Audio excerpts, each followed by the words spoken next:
por favor, frente a eso.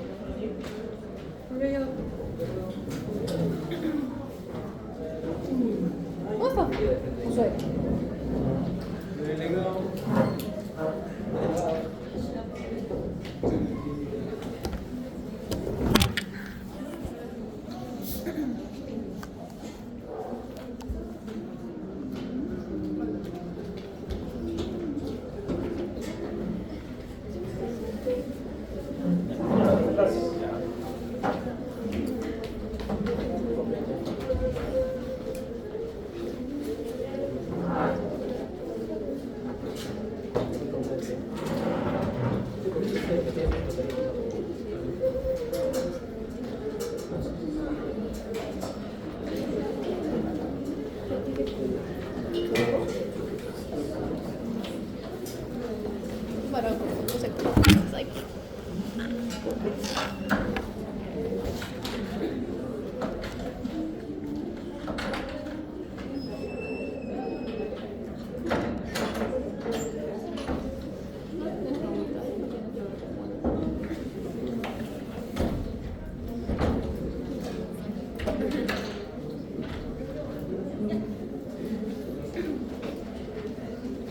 Muy bien, buenas tardes a todos.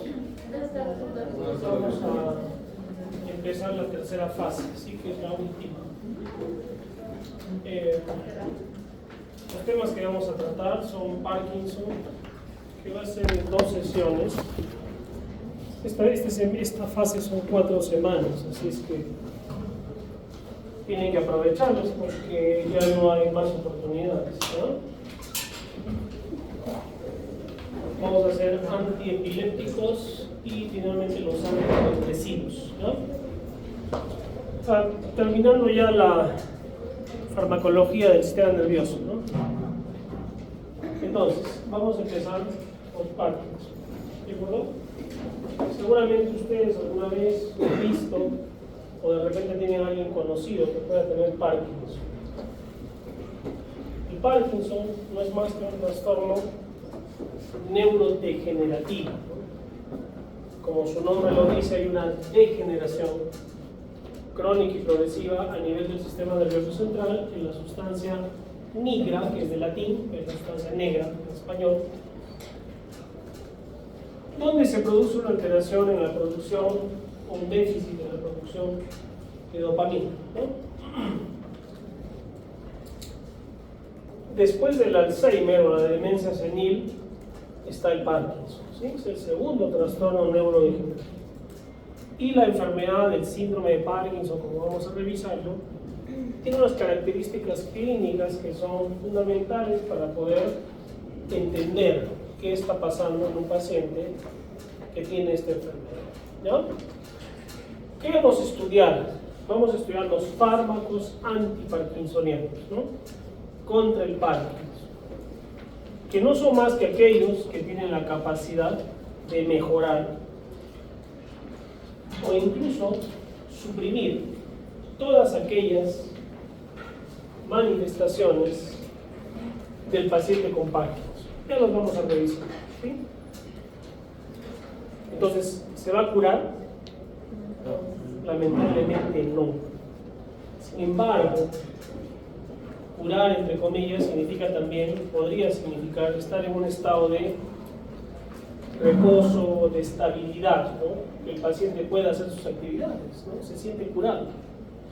Incluso hasta la parte quirúrgica, existe ahora el tratamiento quirúrgico del Parkinson.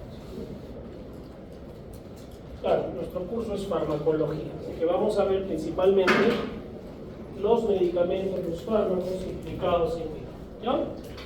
Entonces, James Parkinson, ya en los años 1817, mucho tiempo, presentó un ensayo ya en esa época en Londres sobre una entidad donde él la describe en este ensayo como movilidad involuntaria, temblorosa, con disminución de la fuerza muscular. Es decir, está describiendo el cuadro clínico, cómo veía a estos pacientes, con tendencia a inclinar el tronco hacia adelante y a que dice el paseo de pronto se convierte en carrera. O sea, empiezan lento y luego empiezan la marcha. Sin embargo, también notó, miren, estamos hablando de 1817, ¿no?, que no se afectaban los sentidos o la inteligencia, lo cual lo hace un tanto más catastrófica esta enfermedad. Se dice que es un paciente dentro de un muñeco de cera, una persona. O sea, puede estar paralizada, pero todo escucha, todo mira, todo siente. Lo hace más triste. ¿Han visto alguna vez un paciente con Parkinson? ¿Nunca?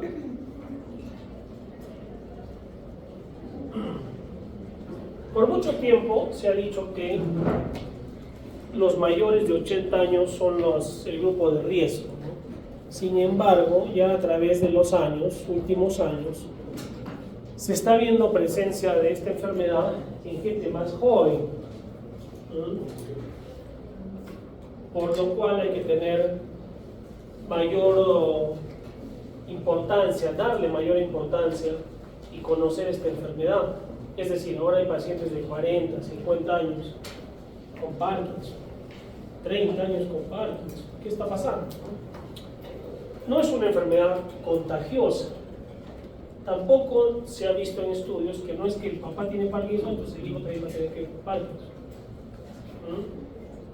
Hay situaciones que la hacen, por lo tanto, a esta entidad especial, ¿no?, y la hace interesante para estudiar. 0.3% de la población en general y con un porcentaje en ascenso en gente joven. Ustedes han estudiado los signos y los síntomas y qué es un síndrome en semiología, ¿no?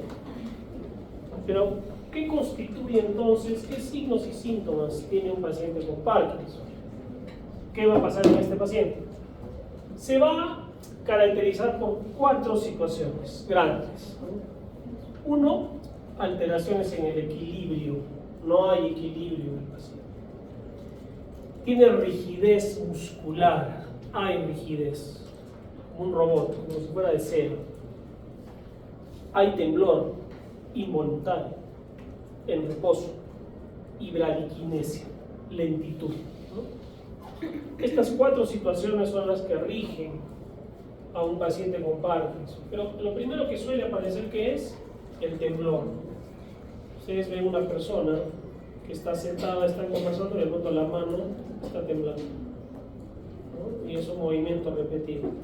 Se mueve y de repente desaparece, pero vuelve al reposo y otra vez empieza a temblar.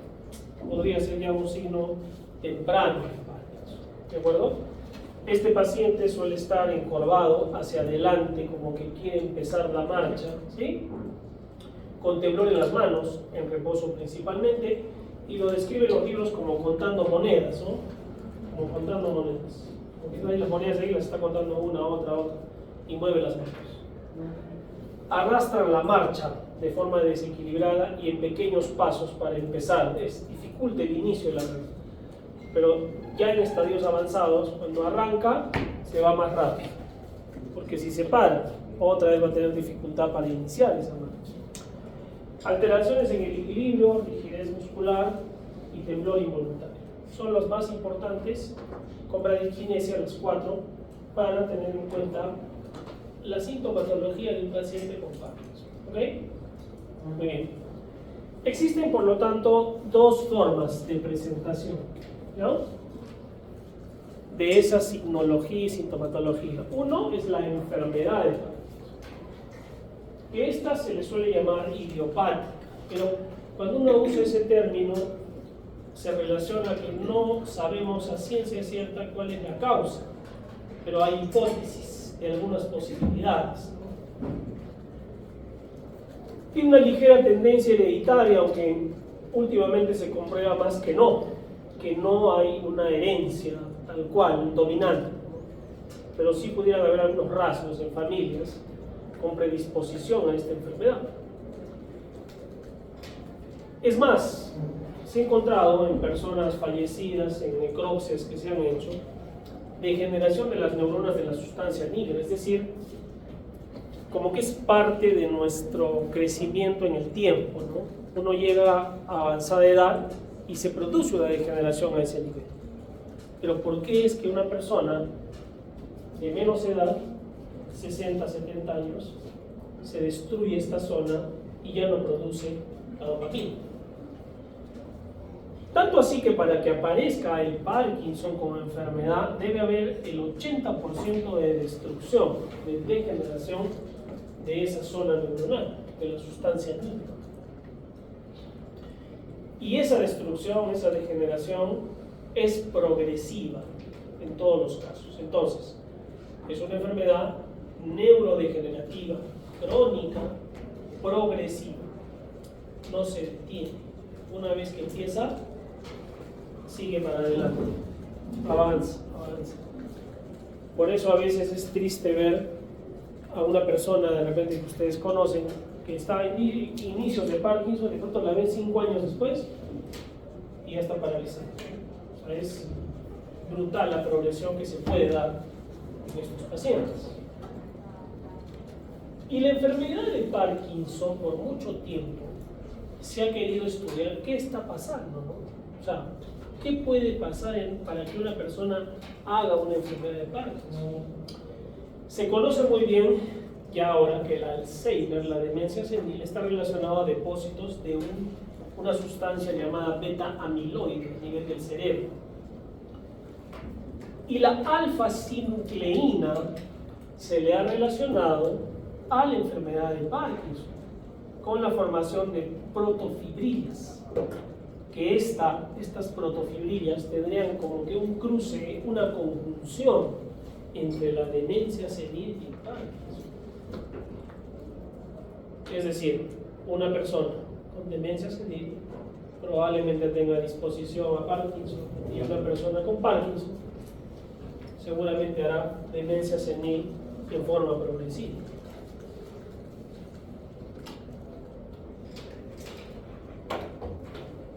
La enfermedad de Parkinson es causada tanto por alteraciones a nivel genético, no hereditarios obviamente, de lo que estamos hablando, pero pues sí pueden ser ambientales. Y hay unas teorías de este elemento llamado las sirtuinas, que son unas enzimas, unas D-acetilases, dependientes del NAT. ¿Han escuchado la importancia del NAT? Hasta ahora se quiere vender NAT, la nicotinamida adenina nucleótica. Y se ha visto que esta sustancia regula una serie de funciones celulares, pero se le ha encontrado asociación con Parkinson cuando estas se alteran. Estas sirtuinas en los mamíferos en general y en los seres humanos, que es donde se han estudiado, se han relacionado con el envejecimiento y con la modulación del metabolismo energético y la resistencia al estrés. Habría, por lo tanto, una relación indirecta para que una persona haga Parkinson cuando presenta estos elementos sirtuinas alterados.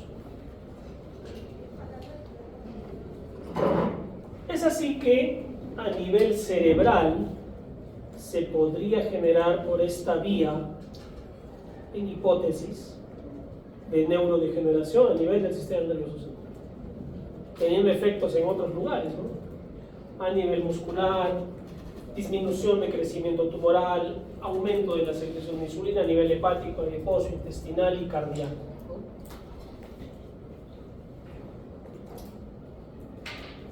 Y estas enzimas sirtuinas, se les ha encontrado como blanco terapéutico para enfermedades como el cáncer, la diabetes, enfermedades inflamatorias y ahora lo que estamos hablando, las neurodegenerativas como el Parkinson, ¿no?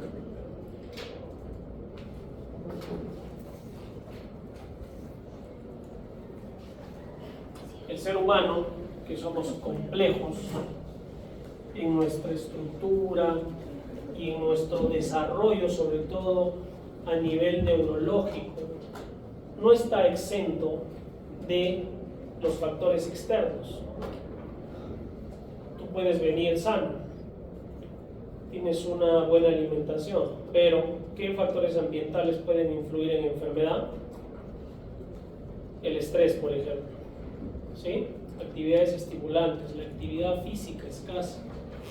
Todo ello puede contribuir a alteraciones o a mejoría en algunos casos, pero miren cómo se le da tanta importancia al estrés, ¿no? En los procesos neurodegenerativos que estamos hablando ahora. Ni hablar de trastornos psiquiátricos y estrés, no es todo un tema. Estrés y esquizofrenia, hay artículos al respecto.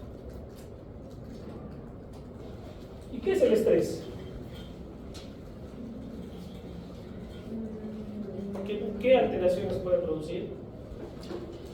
Desde metabólicas, endocrinas, aumento de secreción de cortisol, ¿no? Aumento de neurotransmisores excitatorios, como ¿cuáles son? Acetilcolina, adrenalina, dopamina, los cuales alterarían nuestro sistema nervioso, llegando a ser factor importante en alteraciones neurológicas. Entonces, existen mecanismos oxidativos, radicales libres de oxígeno, toxinas externas que pueden presentarse, parte genética y desgaste neuronal por estrés. Pero existe también, y esto es lógico, imagínense un paciente que tiene un paro cardiorrespiratorio, ¿sí? Le hacen resucitación y revive, lo reanimamos. ¿Cuál es el riesgo de esta persona? Claro, dentro de muchas otras cosas, que puede hacer Parkinson, ¿no? En forma secundaria, intoxicación por monóxido de carbono, exposición al manganeso, pacientes post-meningitis o meningoencefalitis, o el uso de algunos fármacos antipsicóticos que pueden inducir Parkinson secundario, ¿no? Donde ahí sí tengo una causa clara, ¿no? De lo que pasó para que el paciente haga un Parkinson de este tipo. Podemos tener la causa, pero la mayoría corresponden al primer bloque, ¿no? Que es la enfermedad de Parkinson tal cual. El paciente con Parkinson, entonces, ustedes lo van a ver así. De pronto lo vieron al tío en Navidad y estaba bien, pero le temblaba un poquito la manito, y a la otra Navidad lo ven así. ¿Qué pasó? Puede ser impresionante ese cambio en un ser humano, más si es alguien cercano. Y todas las posibilidades, fíjense, etiológicas que puede tener, ya hablando de cosas más amplias, ¿no? Desde traumas, tumores, hidrocefalias, el uso de fármacos, como decía, antipsicóticos, neurotoxinas como el metanol, pesticidas, monóxido de carbono, ACVs, infecciones, el mismo Alzheimer, todas, pues hemos dicho, pueden ser potencialmente causantes de esta catástrofe, ¿no? ¿Por qué es una catástrofe? Empieza y ya no para.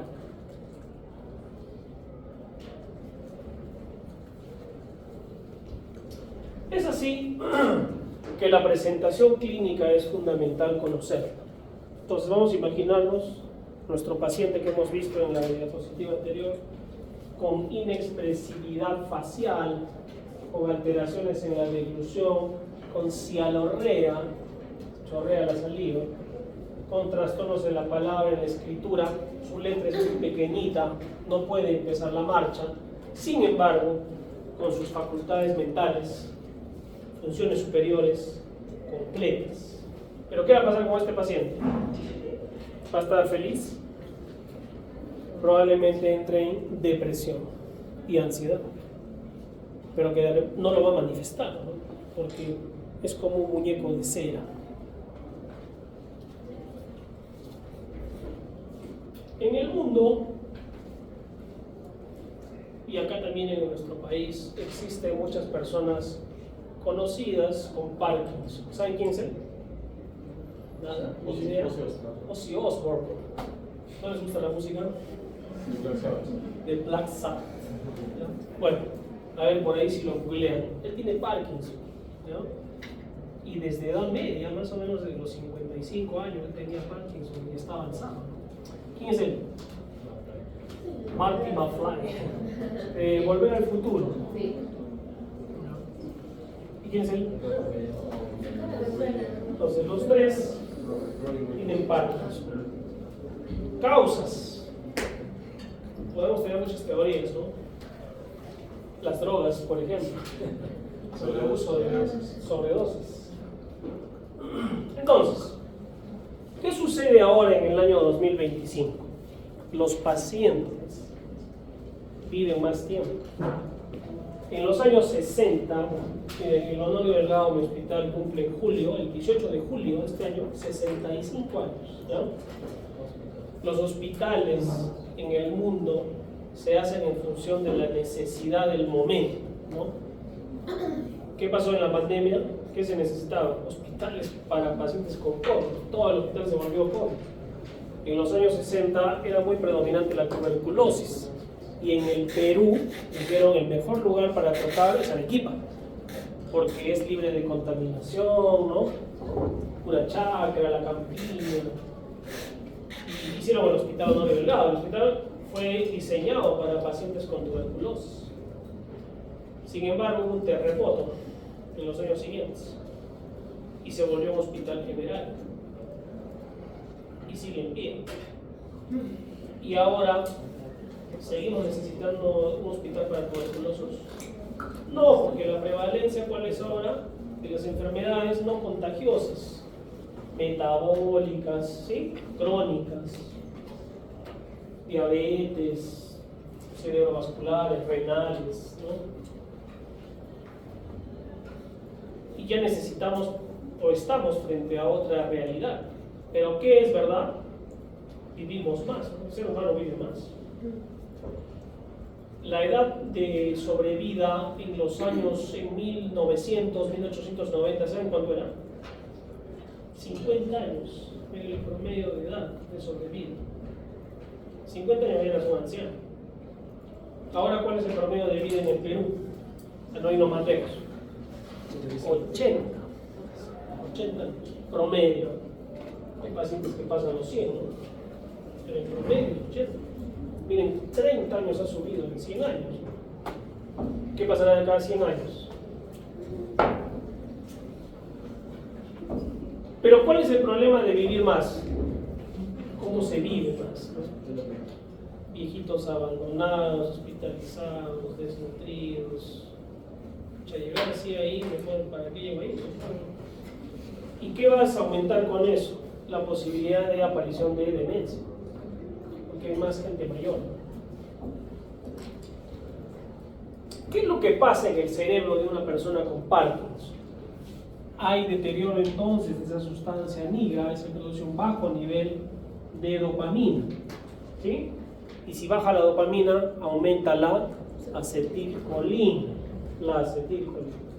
Y la alta concentración de acetilcolina, ¿qué hace? Produce un exceso de actividad que al final va a ser la que causa el mal de Parkinson, ese desnivel entre dopamina y acetilcolina. Y eso ahora, ¿qué hacemos? ¿Qué opinan? Trasplante de cerebro no se puede. Prevenir. ¿Cómo se previene el Parkinson? Complicado, ¿no? Complicado. Hay una asociación entre microplástico y cáncer. ¿Saben qué es el microplástico? ¿No han escuchado eso? Sí. Cáncer y enfermedades neurodegenerativas, ¿no? Más con cáncer. Pero hasta el pescado que ustedes comemos todos en un ceviche podría tener, o de seguro tiene, microplástico. Los océanos, ¿han visto? Hay una isla de plástico, ¿han visto? Si ven en National Geographic hay un documental, hay una isla del tamaño de Arequipa que está flotando en el mar, de Arequipa ciudad, y es todo de plástico. Los peces comen plástico, porque el plástico se va degradando por los cientos de años y el pez piensa que es un pescadito y se lo come. Y en su cuerpo va por todos lados, es el microplástico, y al final lo comemos nosotros. Prevenir, ¿cómo prevenimos? De hecho que de las enfermedades neurodegenerativas, el estrés hemos dicho, ¿no? Manejar el estrés. Complicado, ¿no? Estudiante de medicina, ustedes paran estresados 24 horas, ¿o no? Sí. Bueno, unos más, unos menos, unos nada. Pero el estrés de alguna manera nos mueve, ¿no? Te mueve a hacer algo, la actividad que haces. Lo malo es cuando el estrés ya te domina y entras en pánico. Eso ahí es malo porque te puede generar enfermedad. Pero sí se puede hacer cosas, ¿no? Consumir menos tóxicos, gaseosas, alcohol, tabaco, el mismo papel, y podemos seguir contando. Pero ahora todo es industrializado, ¿no? Hasta el pollo, ¿no? El pollo no es orgánico. Pollo que antes crecía en 6 semanas, 2 semanas ya lo hacen adulto, con inyecciones, ¿no? De hormonas. En Arequipa, por ejemplo, hay un estudio en el pellejo del pollo que está cargado de hormonas. No deberíamos comer el pellejo del pollo. Los pollos son manipulados, ¿no? Ni hablar de las verduras, etcétera, salvo que los cultives en tu casa. Pero los productos orgánicos son muy caros, ¿no? Entonces, ¿qué hacemos? Podemos, de hecho, tenemos varias posibilidades. Podemos influenciar en la dopamina, ¿sí? De repente podemos incrementar la dopamina o disminuir la actividad de la acetilcolina, ¿sí? Directa o indirectamente, o que no se degrade la dopamina y que haya más dopamina en el cuerpo y menos acetilcolina, ¿ya?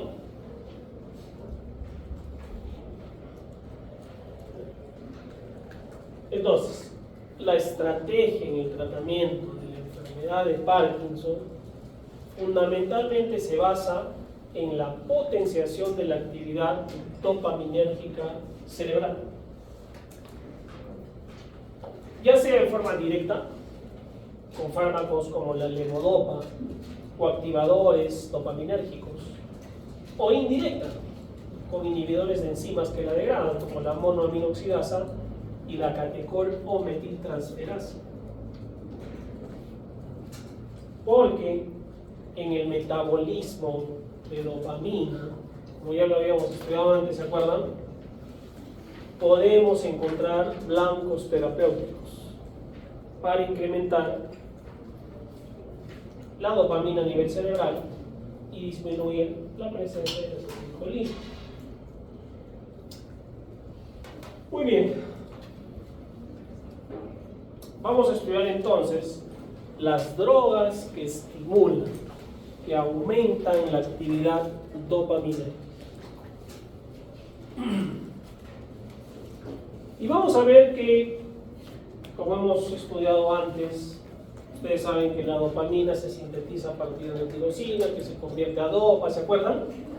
Por la tirosina 5-hidroxilasa, y luego esta dopa se descarboxila y se convierte en dopamina. Entonces, la primera droga que vamos a estudiar es la levodopa, o también llamada L-dopa, que no va a ser más que un dador de dopamina, ¿sí? Es la dopa que descarboxilándose se convierte en dopamina. ¿Y por qué se llama levo? Porque todos los aminoácidos que tenemos en nuestro organismo son de una forma levo, hacia una configuración como a la izquierda. Es un precursor, la de L-dopa, inmediato en la síntesis de dopamina, es decir, entra levodopa y se convierte en dopamina, ¿ya?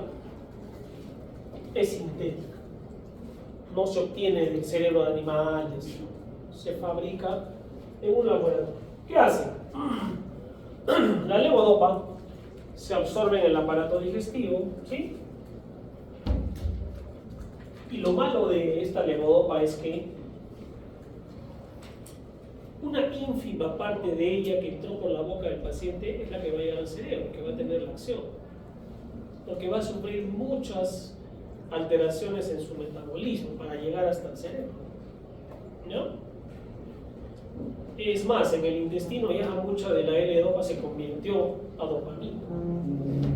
¿Cuánto de la L-dopa se convierte en dopamina a nivel intestinal? Miren, más o menos un 30, 40, o sea, casi la mitad de la droga ya se perdió. 30, 40%. Es bastante. Ya, se absorbió 60%, 40% se quedó en el intestino. De ese 60%, 55% se convierte en dopamina. O sea, ¿cuánto queda? Solamente 5%. Ya perdimos 95%. Ese 5% se tiene que repartir a todos los órganos, al riñón, al hígado, al músculo, a todos. Y al cerebro le va a quedar solo menos del 1% de L-dopa que entra al cerebro. Y es que el que se convierte en dopamina. ¿No? Encima, en el cerebro, hay 4 sistemas dopaminérgicos que van a reclamar su porción de dopamina. El sistema de la prolactina, el sistema límbico, el sistema del cuerpo estriado y la zona gatillo quimioreceptora. O sea, ese 1% se va a repartir encima en esos 4 sistemas. Es decir, a la sustancia negra, al cuerpo estriado, solo le va a tocar 0.25%. Y esa L-dopa tan poquita es la que se va a convertir en dopamina y que actuará sobre los receptores dopaminérgicos tipo D2 y va a ser la que va a tener el efecto farmacoterapéutico. Miren todo el sacrificio que va a hacer esa L-dopa para llegar hasta el cerebro, ¿no? Y es importante conocer eso, sí, porque van a ver en la farmacocinética de este medicamento que es fundamental conocerlo. ¿Cuánto de dosis tenemos que darle cada cuánto tiempo? Porque ya ven que del 100% que tomó el paciente, solo el 0.25% llegó al cerebro, a la sustancia activa. Y esa pequeñita dopamina, ¿qué va a hacer en el cerebro? El paciente tendrá menos rigidez muscular, porque va a haber menos efecto de la acetilcolina. ¿Se acuerdan qué hacía la acetilcolina? Sí. Disminuye la lentitud, mejora el temblor, mejora los trastornos del equilibrio, se reduce la facies como de muñeco de cera, la inexpresividad mejora la cialorrea, mejora la palabra, la escritura, la depresión. El paciente se siente mejor, claro, como consecuencia de verse mejor también. Y el tratamiento, evidentemente, para lograr todo esto no es de un día para el otro, sino es progresivo. Más o menos demoramos 2 a 3 meses en conseguir la dosis óptima para ese paciente, ¿no? Como hay otros sistemas dopaminérgicos, dijimos, hay otros 3, aparte del estriático, de la sustancia negra. Habrá reducción en la liberación de prolactina, en el sistema límbico habrá excitación, puede haber excitación psicomotora, inclusive alucinaciones, que suele ser un efecto colateral del uso de L-dopa, el paciente con levodopa. De repente ya te estás pasando de la dosis. Y a nivel de la zona quimioreceptora, gatillo vulvar, se pueden producir vómitos. Entonces, estas 3 son como un termómetro de cómo va la dosis en el paciente. ¿Qué nos pasa? A veces le damos levodopa a un paciente, pasa una semana y nos dice: doctor, anoche estoy viendo fantasmas que entran a mi cuarto y he vomitado ayer y no tengo apetito, tengo ganas de vomitar y estoy mirando personas que no existen. De repente, ¿qué está pasando? Nos estamos pasando de la dosis que necesita el paciente, ¿ya? O sea, puede ser una forma de medir esos efectos colaterales, porque son otros sistemas dopaminérgicos, ¿sí? Puede generar esa dopamina arritmias cardíacas, situaciones cardiovasculares, pero como como han escuchado, se está perdiendo mucha dopamina. O sea, no puede ser, pues 100% solo llega a 0.25%. Imagínense.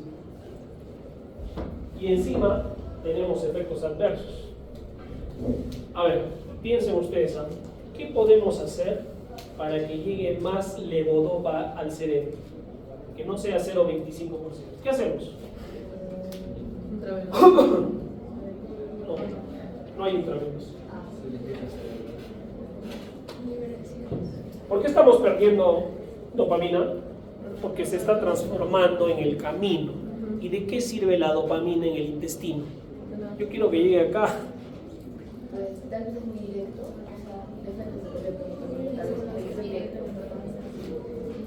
La pregunta es qué estrategia podríamos tomar extra como desde el punto de vista terapéutico. ¿Inhibir qué? Inhibir las descarboxilasas a nivel periférico. Y dos enzimas descarboxilasas son las que existen: la carbidopa y la benseracida. Son inhibidores de las descarboxilasas, suicidas. O sea, estos inhibidores van por delante y la levodopa acá atrás, y le va haciendo como su guardaespaldas. Y cuando viene la enzima que la quiere agarrar a la levodopa, él se suicida y pasa la levodopa. ¿Entienden? Y esa es la carbidopa y la benseracida. Entonces, ¿qué podríamos usar? Podríamos mezclar levodopa más carbidopa. O sea, la levodopa que se va a convertir en dopamina más un inhibidor de la enzima que la degrada la levodopa. ¿Me entienden?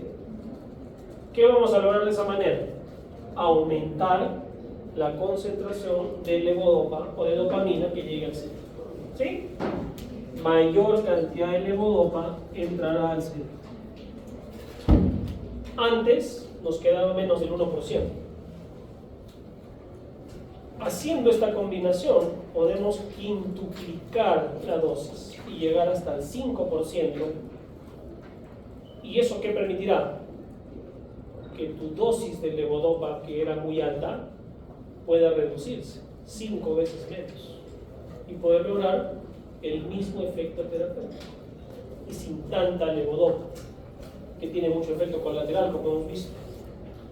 Entonces, esa combinación es fundamental y es el fármaco que existe de inicio en los años 50 a 60. Lo que se describió fue el uso de L-Dopa. Hay una película de Robin Williams que se llama Despertares. ¿La han visto? Si la pueden ver, trata de Parkinson. Él tiene su mamá con Parkinson y él es un estudiante de medicina. Y con unos amigos descubren, bueno, él estaba obsesionado con tratar esto porque eran pacientes que estaban congelados, no se movían. Y es lo que te lleva el Parkinson. Es un movimiento que ya, tanto es el temblor que rígido. Y su mamá estaba así. Y él descubre que le puede dar levodopa. A ver si busco un video para que lo vean. Mejor. Resumen. Hay mucho en el cine sobre medicina. Entonces, levodopa también se puede convertir en otras sustancias. ¿Sí? A nivel periférico hay una enzima que es la catecol o metiltransferasa, también llamada CON, que es una enzima que metaboliza las catecolaminas y la puede degradar a la levodopa y convertirla en 3-O-metildopa y se pierde. Entonces, otra herramienta de tratamiento, inhibir pues esa CON. Y ahí tenemos a la tolcapona y la entocapona. Entocaponas. ¿Ya? Es más, existe un fármaco que tiene los tres: levodopa, más carbidopa, más entacapona. ¿Sí? ¿Qué hacemos con la primera? Es la levodopa que se convierte en dopamina. ¿Pero por qué la combino con carbidopa? Porque al inhibir esta, a la descarboxilasa, voy a usar menos dosis de levodopa, menos efectos adversos. ¿Y por qué uso entacapona? Porque además esta enzima me inhibe a otra, esta sustancia me inhibe a otra enzima que la degrada, que es la COMT, la catecolmetiltransferasa. ¿Y cuál es el objetivo de este entonces también? hacer que uses menos levodopa. Esta es la vedette, ¿no? La reina. A todos la protegen a esta. ¿Sí? No, pero ¿por qué no le doy el doble, 5 veces la dosis de levodopa? ¿Por qué? Efectos adversos. Efectos adversos. ¿Qué efectos adversos serán? Alucinaciones, vómitos. Y tenía que ver también con la prolactina, ¿se acuerdan? Sí. Entonces el paciente, ¿quieres un paciente que alucine, que esté vomitando? No, pues. ¿Ahí me están siguiendo? Sí. ¿Cuál es su farmacocinética? Y esto es lo interesante, ¿no? ¿Qué tiene que ver con lo que hemos hablado? La levodopa se absorbe en el tubo digestivo y hemos dicho que se pierde gran parte, se degrada, ¿no? Menos del 1% llega al cerebro. A nivel periférico se sigue eliminando en ácido dihidroxifenilacético, el DOPAC, y como ácido homovanílico. Entonces, en la orina pueden aparecer esos dos metabolitos de la dopamina. ¿Ya? La dopamina puede ser también metabolizada por esta enzima, que es la monoaminooxidasa, la MAO, monoaminooxidasa. ¿Qué sucede? Mientras más levodopa demos al paciente, lógicamente va a haber más dopamina. Pero ¿qué va a generar? Que esa dopamina extra busque dónde metabolizarse. Y si es a nivel de la monoaminoxidasa, ¿qué se va a generar? Mayor cantidad de radicales libres. ¿Y eso conviene? No. ¿Se acuerdan cuando hemos visto en la etiología del Parkinson? Vimos que había un mecanismo oxidativo que tiene que ver con radicales libres.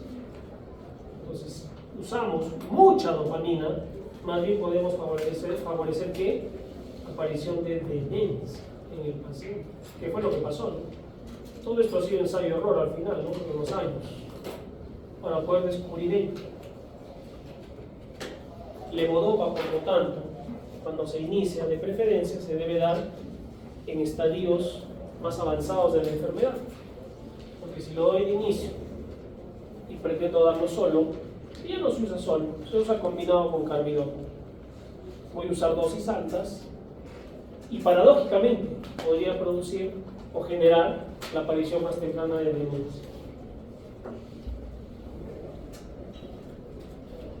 Entonces, levodopa me puede producir a dosis altas arritmias, náuseas, vómitos, hipotensión, alucinaciones, excitación psicótica, que pueden ser, dijimos, una forma de evaluar el tratamiento, si estamos yendo bien o no, sobre todo al inicio del tratamiento en un paciente. ¿Cuáles van a ser las indicaciones del levodopa? No hay más. Tratamiento del parto. Tratamiento del parto. Muy bien. Recapitulemos, ¿ya? A ver, ¿alguien puede hacer un resumen? Tú. Sí. Justo. A ver. Bueno, me quiero que capte, el que no haya captado, dígalo ya, porque tenemos 2 clases para hablar de esto, porque es largo el tema. La enfermedad de Parkinson se caracteriza por bradisnesia, temblores, rigidez. Bradisnesia es lo de la marcha, ¿cierto? Sí. Alteraciones en el equilibrio. Y todo esto se causa por un desequilibrio entre la dopamina y la acetilcolina. Entonces, la acetilcolina, digamos, que estaría predominando. Y por ese desequilibrio, lo que se necesita es que se produzca más dopamina. Y para eso lo que se hace es administrar levodopa, que es sintético y que es un precursor inmediato. Pero el problema es que se pierde mucho en la sangre, en el intestino, y del 100% pues llega a la formación reticular, que es a donde tiene que llegar 0,25, porque luego hay otros 3 sistemas que también requieren dopamina. que para evitar que se pierda la dopamina, no, claro, la levodopa, para que se convierta en dopamina, evitar que se convierta en dopamina, se administra también con carbidopa, que inhibe a una de las enzimas que la convierte. Entonces, en el camino la va protegiendo y ahí llega más. Y luego se le puede combinar con otro fármaco que ya olvidé, que también inhibe a otra de las enzimas. Que inhibe a la COM, a la catecolometiltransferasa, que es la, ¿cómo se llamaban? Tolcapona y entacapona, ¿no? Podrías combinarla también, pero cuyo objetivo de esa carbidopa y entacapone o tolcapone, ¿cuál es? Hacer que la levodopa no se degrade. ¿Y cuál es el objetivo también? De que use menos dosis. Claro, cuando no existían esos últimos, como vamos a ver en este resumen, era levodopa, les daban cada hora, cada media hora. Entonces los pacientes alucinaban, vomitaban, pero mejoraban. Era increíble. Los pacientes estaban así tiesos y de pronto se empezaban a mover, cosa que no habían hecho por mucho tiempo, ¿no? Lógicamente lo demás se iba descubriendo a través del tiempo, ¿no? ¿Cuáles son los efectos adversos de levodopa?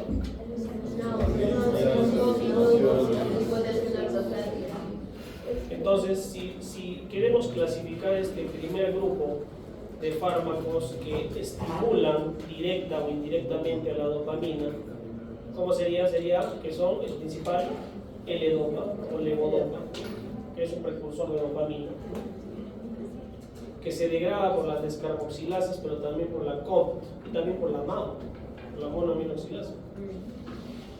Pero esa genera radicales libres, por eso dijimos que no es bueno darla tan joven, porque puede inducir demencia. Cuidado. Y el otro grupo de fármacos en esta primera clasificación es más los que inhiben a enzimas que degradan a la levodopa, ¿no? Como la carbidopa, que bloquea la descarboxilasa, y la tolcapona y entocapona, que bloquea la catecolometiltransferasa, que también la degrada a la dopamina. ¿Sí? Entonces, esos tres estudios, miren, conózcanos un poco más a profundidad. Levodopa, carbidopa y los inhibidores de la COM. ¿Sí? Vamos a ver ahora el segundo grupo de fármacos. Pero a ver si vemos algo de esto.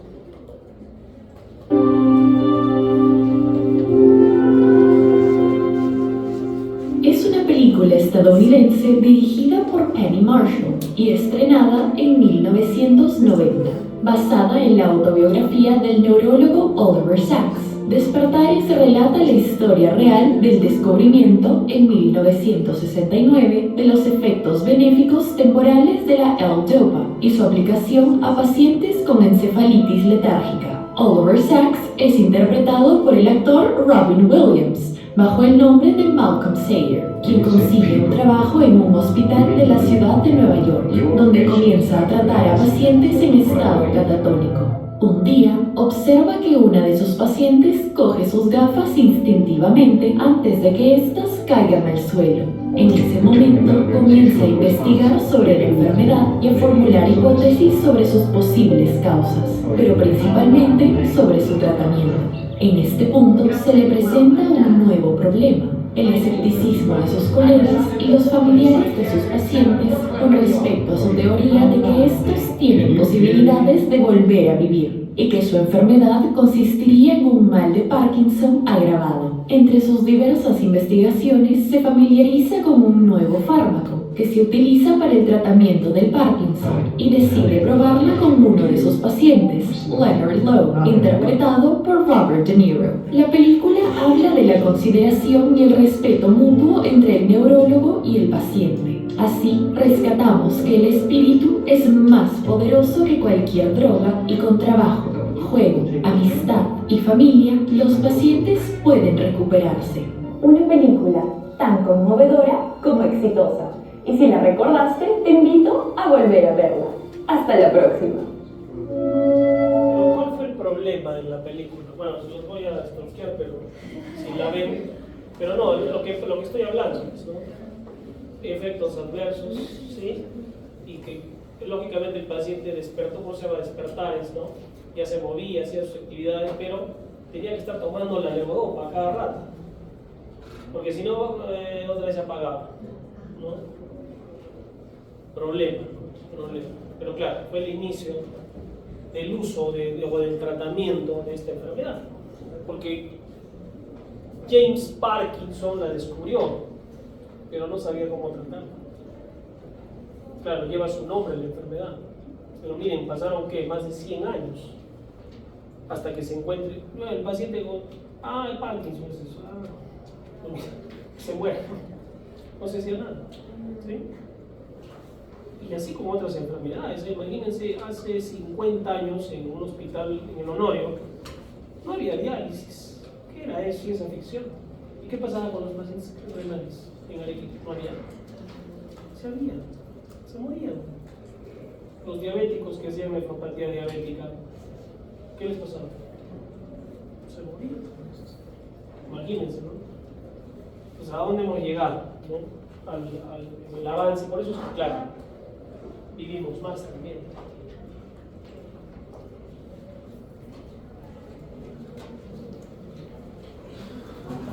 Muy bien. Entonces, está claro ese primer grupo, ¿sí? Anótenselo acá, háganse sus cuadros, van a hacer casos clínicos. ¿Qué tema les tocó? ¿A o B? Bueno, en las dos les puse preguntas, pero todas eran casos clínicos, se dieron cuenta, ¿no? Y es de lo que hemos hablado. O por lo menos la mitad. Sí. O no las han resuelto. Pero sí voy a ver sus notas. Hoy día ya va a estar grabado. Entonces, un segundo grupo para separarnos es los estimuladores del receptor D2, que es el dopaminérgico tipo 2, en el cuerpo estriado. Estos, miren, claro, avanzó la ciencia, ya no estamos en 1960, pasaron 70, 80. Oye, ¿y por qué no usamos levodopa? ¿Por qué no creamos un fármaco que estimule directamente a los receptores dopaminérgicos? Claro. Miren, no necesitan convertirse en dopamina estos fármacos, sino que van al receptor del cuerpo estriado y lo estimulan, como si fuera dopamina, como si fuera. ¿Y cuáles son? Bromocriptina, pergolida, pramipexol, ropinol.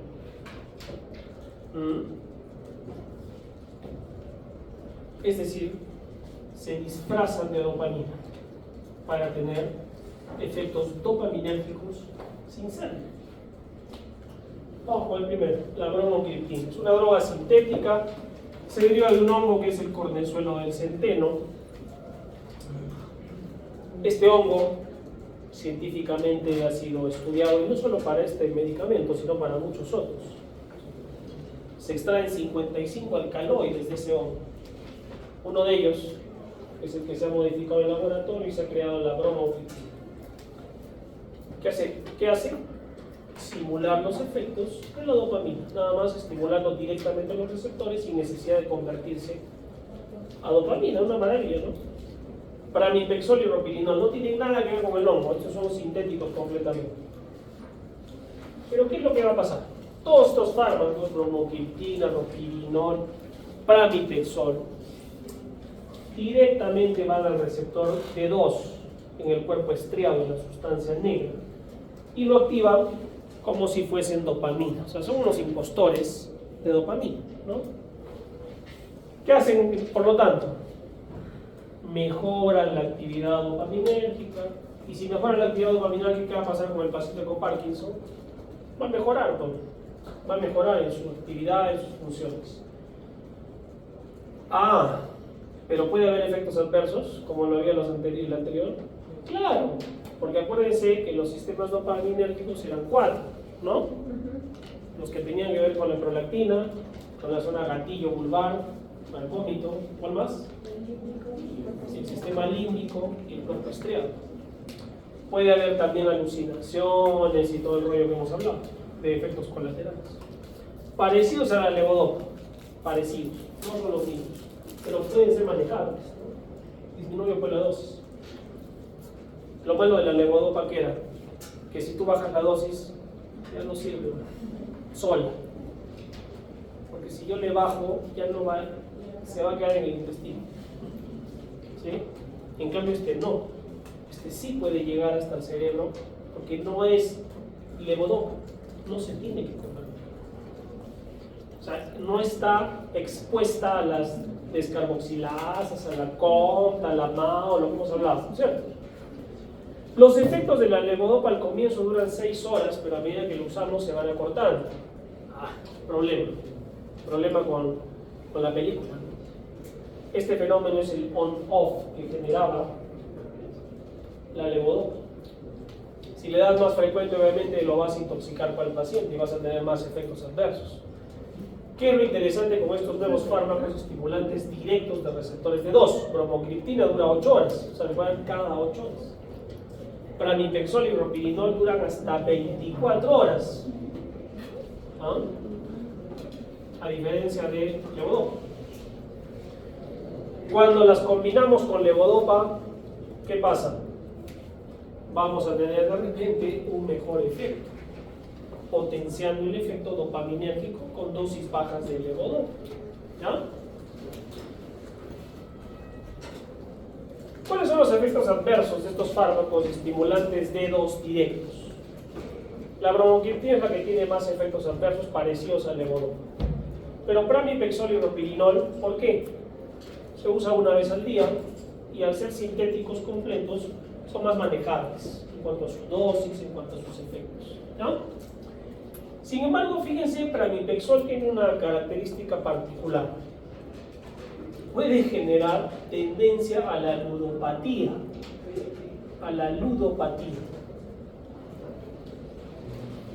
Aumenta el apetito y puede aparecer hipersexualidad por afectación del sistema límbico. Nada es perfecto, ¿no? Cuando se descubrió o se creó bromocriptina, pramipexol y ropinol, digo ya, se acabó el Parkinson. Milagro, ¿no? Pero cuando se empezó a usar, resulta que no era como todo, no era perfecto. ¿Cuáles son las indicaciones de estos fármacos estimulantes directos del receptor D2? ¿Cuáles van a ser? Parkinson, obviamente, pero también puede ser la hiperprolactinemia, la bromocriptina principalmente. ¿Por qué reduce la liberación de prolactina? ¿No? Se usaba también bromocriptina.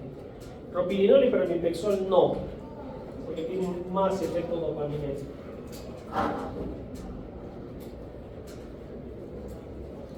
Ajá, miren este otro grupo grande. ¿Qué tenía que ver la MAO? También la degrada. Entonces existen los inhibidores de la monoaminoxidasa, pero no la A, sino la tipo B. En el examen yo les pongo la A y marcan S. No se van a confundir, es la B. Son dos tipos A y B. Y el fármaco que corona este grupo es la selegilina. Es una droga que tiene un efecto antiparkinsoniano discreto, mediano, no tan marcado como los anteriores. ¿Y para qué serviría la selegilina si no es tan agresivo? Para el Parkinson temprano. Personas de menos edad. Parkinson. ¿Ya? ¿Qué hace? Impide que esa poca dopamina que tiene el paciente se destruya. La MAO, la monoaminoxidasa, convierte dopamina en dopa y ácido homovanílico. ¿Sí? Pero, ¿se acuerdan que habíamos comentado de la MAO y la formación de radicales libres? Si esa dopamina no es metabolizada, ¿qué va a pasar? Se pueden generar radicales libres de oxígeno. Por lo tanto, se le atribuye a la selegilina un efecto protector cerebral, un neuroprotector útil en pacientes jóvenes con síntomas iniciales de Parkinson. Pregunta de examen. paciente varón de 35 años con temblor en miembro superior derecho de reposo, se le cataloga como un inicio de Parkinson. De los fármacos que hemos estudiado, ¿cuál podría ser considerado como cerebroprotector y útil en jóvenes con síntomas iniciales? ¿Cuál es? Todo el rollo. Si se han dado cuenta en el caso clínico, a ver si hacemos en una clase, les voy a enseñar a responder una pregunta de caso clínico, ¿ya? ¿Cómo debe resolver? ¿Qué estrategias tenemos que hacer para resolver? ¿Ya? Porque a veces uno se pone a leer todo el caso, que se fue a su casa, regresó, que lo llamaron por teléfono, y son cosas irrelevantes, muchas de ellas, ¿no? Vamos a revisarlo también así, ¿ya? Selegilina es eficaz por vía oral, tiene una buena distribución, metabolismo hepático, dura 24 horas. Puede generar a dosis altas alucinaciones, náuseas y vómitos, pero a dosis terapéuticas es un fármaco bien temido. ¿Para qué sirve selegilina? Tratamiento inicial del Parkinson temprano. Muy bien. Y el otro grupo son de los anticolinérgicos centrales. Anticolinérgicos. ¿Y por qué anticolinérgicos? ¿Quién responde eso? Porque desequilibrio, ahí está el equilibrio, que hay mucha acetilcolina y un poco, o sea, la acetilcolina es normal, pero hay poca dopamina. Si lo queremos equilibrar, pues también podríamos producir la acetilcolina.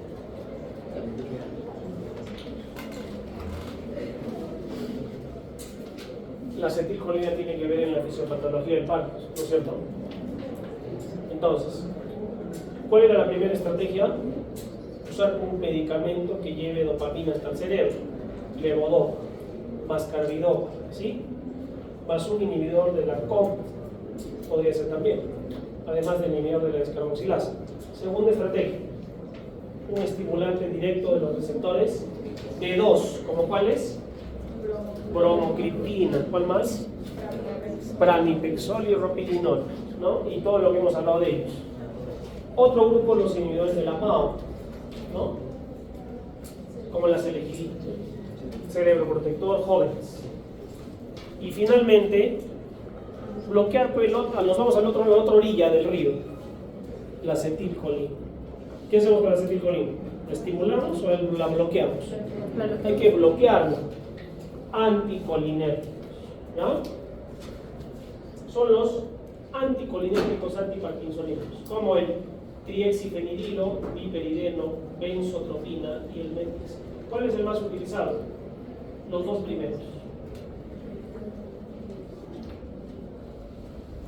Cuando llegan al sistema nervioso central estos fármacos, ¿se acuerdan qué receptores muscarínicos había en el cerebro?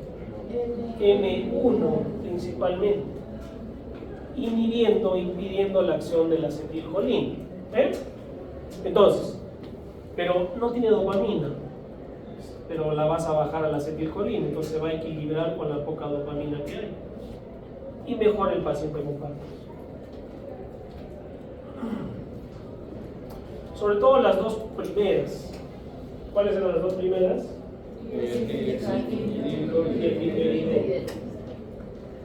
Mejoran la rigidez muscular y la bradiquinesia. El temblor más la benzotropina, el metixeno sobre el temblor y la rigidez. También tienen, o sea, no son selectivas del cerebro, son anticolinérgicos centrales, pero también periféricas. Por lo tanto, podrían generar un efecto atropínico. La atropina era un anticolinérgico, ¿se acuerdan? Y podría generar, ¿qué? Un síndrome atropínico. Anticolinérgico. Midriasis, visión borrosa, sequedad de boca, palpitaciones, taquicardia, ¿sí? Se dan por vía oral, hay preparados inyectables de triexifenidilo y piperideno, son no ionizadas, por eso más existen parenterales, para que no tengan dificultad en atravesar membranas. ¿Se acuerdan? En la primera clase. Se distribuyen muy bien, se metabolizan completamente en el hígado, se dan cada 8 horas. Los efectos adversos, atropínicos, no se confundan, ¿eh? ¿Un efecto atropínico es un efecto colinérgico o anticolinérgico? Muy bien, y si es anticolinérgico, ¿qué va a pasar con el paciente? Visión borrosa, midriasis, boca seca. ¿El corazón qué pasa? Taquicardia. ¿Ah? Tratamiento del Parkinson. Cuidado. Si el paciente tiene glaucoma de ángulo cerrado, hiperplasia prostática, no se debe utilizar. Está contraindicado. ¿Ya? Acá, para que ustedes lo lean, un resumen de la levodopa, los agonistas, los inhibidores de la MAO, los inhibidores de la COM, los anticolinérgicos. ¿Cómo es un tratamiento de inicio de los síntomas motores de la enfermedad de Parkinson?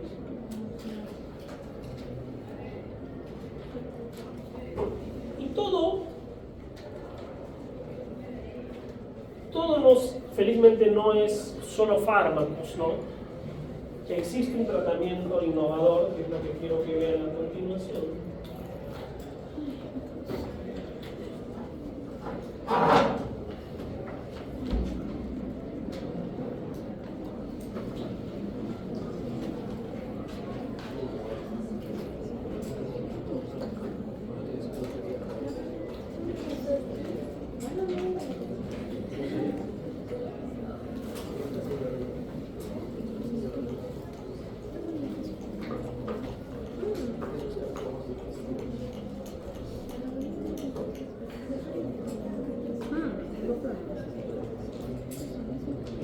Ahora para reproducir en un video.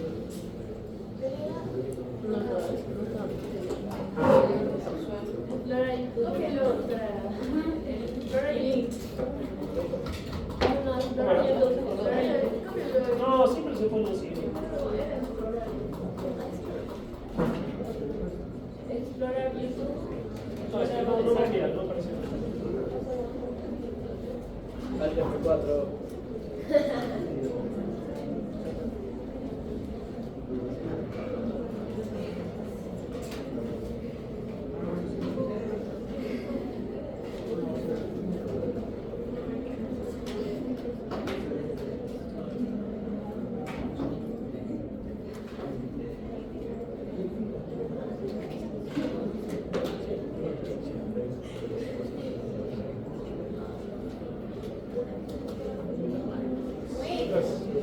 ¿Usted está buscando cómo emigrar legalmente a los Estados Unidos? ¿Qué desea tener? Para mí ha sido una bendición el Parkinson, porque he conocido a mucha gente. Ya, escuchen ya. Para mí ha sido una bendición el Parkinson, porque he conocido a mucha gente, porque ha sido una enfermedad de superación. El temblor era poco, pero había problemas en la caminada. Me tardaba yo algún tiempo en vestirme. Voy a ver a un doctor, que era un neurólogo, y después de las pruebas me dijo: tiene usted Parkinson.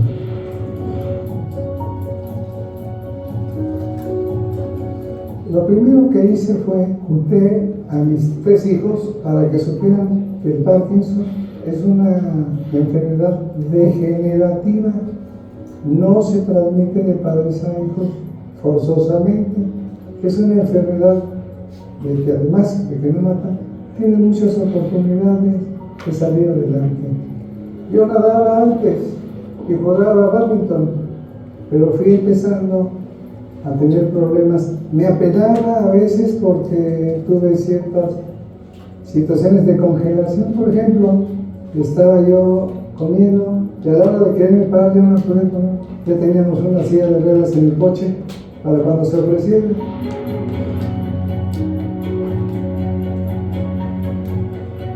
El neurólogo me dijo: te recomiendo a un doctor, te voy a recomendar al mejor. Me remitió al hospital ABC. Lo primero que le dije: doctor, vengo para que me operen. Me dijo: no, primero tengo que hacer estudio para evaluar que tenga usted la capacidad y nosotros la razón para operar. Entonces estuve 6 meses en estudios, en evaluaciones, hasta que un día me dijo: Raúl, ya lo puedo operar. También la decisión era, si no me opero y sigo con estas congelaciones y con esto, no tengo yo una disculpa que darle a nadie, ni a mi familia, para decir, dejé de hacer el esfuerzo.